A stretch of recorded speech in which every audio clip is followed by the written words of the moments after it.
Compte rendu de la 59e réunion du Conseil de ministres. Le président de la République, chef de l'État, Félix Antoine Tshisekedi Tshilombo, a présidé ce vendredi 19 septembre 2025 à la Cité de l'Union africaine, la 59e réunion du Conseil de ministres. 4 points étaient inscrits à l'ordre du jour, à savoir 1. Communication du président de la République, chef de l'État. 2. Points d'information.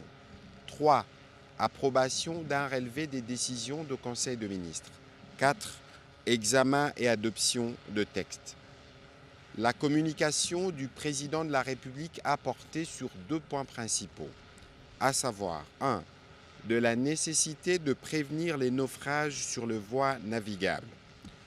Le président de la République est revenu sur les derniers naufrages qui continuent d'endeuiller les familles congolaises. En effet, le 10 et 11 septembre 2025, 2 autres accidents tragiques sont survenus, respectivement en amont de Bassankusu et d'Engombe, dans la province de l'Équateur, coûtant la vie à plusieurs compatriotes. Il a adressé les plus émues condoléances aux familles des victimes et a exigé que les enquêtes en cours aboutissent sans complaisance afin que les responsabilités soient clairement établies et que le coupable réponde de leurs actes. Au regard de la nécessité de mettre fin à ce type de drame consécutif à un manque de discipline et des responsabilités à plusieurs niveaux, il estime qu'il est possible d'y mettre fin à condition que chaque acteur, au sein de l'État comme dans la société, assume pleinement sa responsabilité. Dans cette optique et dans la suite des directives données lors de la 17e réunion du Conseil de ministres du 11 octobre 2024, à la suite du chavirement d'une embarcation sur le lac Kivu le 3 octobre 2024, il a invité le vice-premier ministre, ministre de Transport, Voies de communication et de désenclavement, à dresser dans les plus brefs délais un état des lieux exhaustif de la navigation fluviale et lacustre en rapport avec les mesures déjà instruites, à renforcer ces mesures, notamment par la fermeture immédiate de tous les lieux d'embarquement clandestin, la traçabilité obligatoire des embarcations et l'interdiction stricte de la navigation nocturne.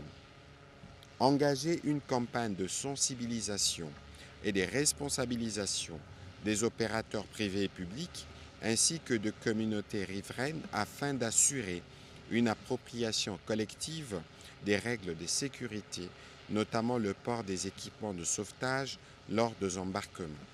Le président de la République a également insisté pour l'accélération du processus d'acquisition et de mise en service des bateaux modernes, sécurisés et adaptés aux réalités de voies du pays.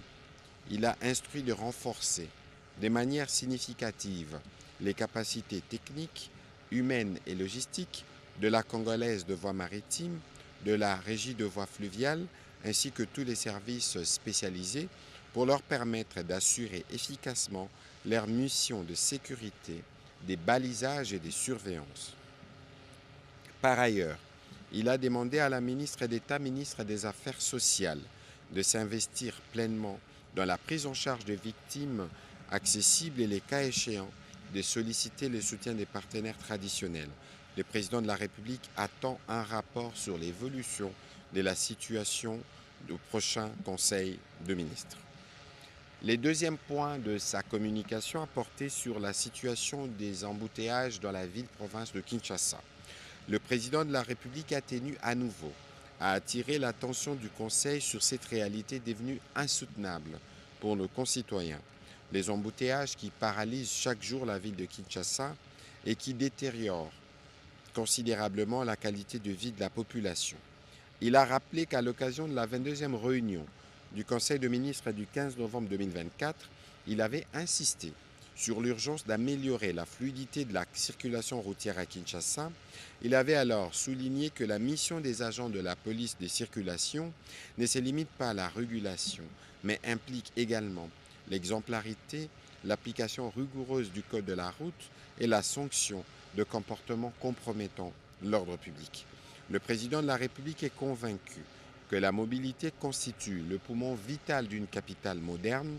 Elle doit cesser d'être une source d'humiliation et des pertes de temps pour devenir un vecteur des dynamismes économiques, des sécurités sociales, des sérénités sociales et des dignités nationales. À cet fait, il a instruit le vice-premier ministre, ministre de l'Intérieur, de dresser un état des lieux précis sur la formation, l'équipement et les effectifs des agents de police spécialisés dans la circulation et d'assurer sans délai leur renforcement tant sur le plan qualitatif que quantitatif. En concertation avec le vice-premier ministre, le ministre de la Défense nationale, il sera examiné la possibilité de mobiliser certaines unités de forces armées en appui à la police afin d'imposer discipline et rigueur, notamment aux grands carrefours et sur les axes stratégiques. Le vice-premier ministre, ministre de Transport, a été quant à lui chargé de présenter un plan opérationnel assorti des mesures concrètes pour fluidifier la circulation, la mise en place d'une signalisation moderne, gestion intelligente des carrefours et déploiement de solutions technologiques adaptées. Le gouverneur de la ville de Kinshasa devra de son côté accélérer la réforme du transport urbain collectif, notamment par la régulation stricte de l'activité des taxis et bus, l'interdiction des stationnements anarchiques, ainsi que la création des parkings modernes en partenariat avec des investisseurs privés afin de générer des ressources durables destinées à l'entretien urbain.